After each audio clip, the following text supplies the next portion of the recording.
हे भारतीय जनता पार्टीची जी विचारसरणी होती त्याच्यामध्ये असं होतं की उमेदवाराला तिकीट जेव्हाच दिली जाईल त्यांनी ग्राउंड लेवल पासून काम केलं असेल तर कोणत्याही नेत्याच्या मागे जाऊन तिकीट मिळणार नाही. आम्ही बूथ लेवल पर्यंत काम केलं. पूर्ण 8 वर्ष झालं नगरसेविका असतानाही चांगलं काम केलं. त्याच्यानंतर पार्टी फॉर्म उचलला, इंटरव्ह्यू दिला, सदस्य नोंदणी केली. या सगळ्या प्रक्रियेत आम्ही सक्रिय होतो. पण वेळेवर तिकीट का काढली हा प्रश्न माझ्यासमोर पण उपस्थित आहे.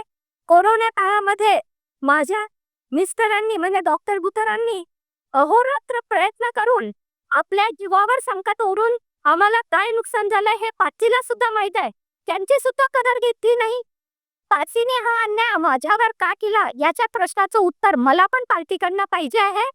ऐन वेळेवर कोणत्याही प्रक्रियेत सामील नसलेल्या उमेदवाराला उमेदवारी दिली आणि उमेदवाराला 25 तारखेमध्ये भारतीय जनता पार्टीचा दुपट्टा टाकला जातो आणि 30 तारखेला तिकीट दिलं जातं. यामध्ये काय राजकारण आहे? आपणही याचा शोध घ्यावा आणि माझ्यापर्यंत ही माहिती द्यावी एवढी विनंती मी आपल्या चॅनल मार्फत जनतेला सुद्धा करते. कारण कुठे चुकलो याचं निदान तरी आम्हाला लागलं पाहिजे.